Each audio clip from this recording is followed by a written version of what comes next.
اگر ہمارے یہاں کوئی مسئلہ ہو جائے تو ہم کسی بڑے کا انتظار کرتے ہیں کہ وہ آئے, ہم اس کو بتائیں گے جی یہ سٹوری ہو گئی, یہ واقعہ ہو گیا, یہ حادثہ ہو گیا. اب ادھر جب رسالت معاب کا لوگوں نے انتظار کیا, 3 دن گزرے, 3 دن کے بعد رسالت معاب آئے, لوگوں کے چہروں پہ حیرانگی دیکھی, کسی کو پریشان دیکھا, پوچھا کیا ہوا؟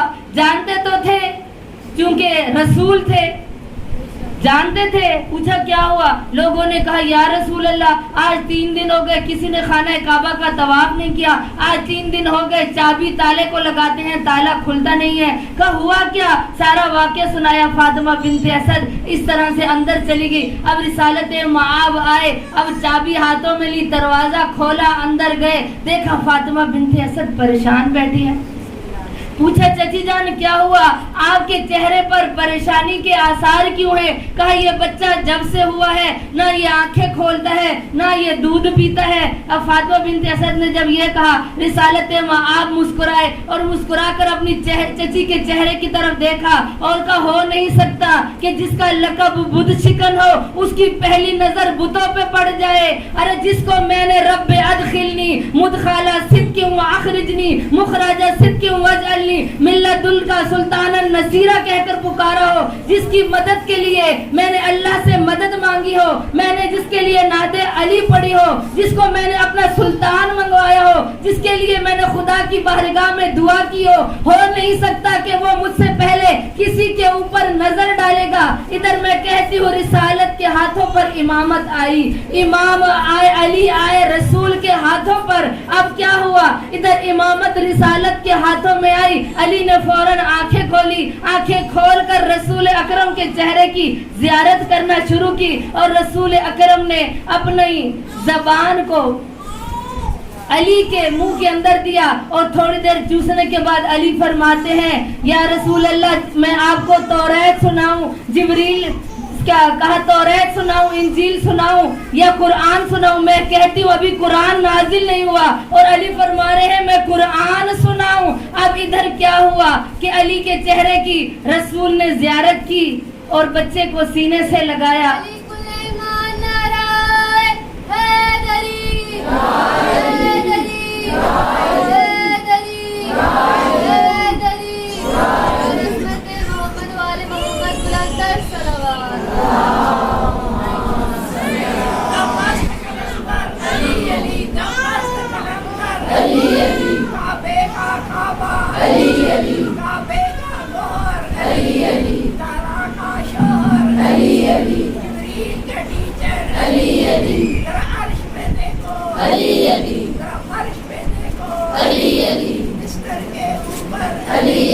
چادر کے نیچے علی علی, پردے کے پیچھے علی علی, منظور مولا علی علی, بادل کی گرج میں علی علی, پھولوں کی مہک میں علی علی, کھڑکیوں کی چہک میں علی علی, یا بھی بولے علی علی, ادریس پکارے علی علی, تو نے پکارا علی علی, تو کی کشتی کا سہارا علی علی, محشر میں ملیں گے علی علی, واجہ میں چلیں گے علی علی, بھر بھر کے پیئیں گے علی علی, وہ ہم سے کہیں گے علی علی, تھوڑی سی دے دو علی علی, ہم ان سے کہیں گے علی علی, یہ خشک ملے گی علی علی, جو دل سے کہے گا علی علی, جو دل سے کہے گا علی علی, تو دنیا میں رہ کے جو بھی کرے تیری قبر کے اندر علی علی.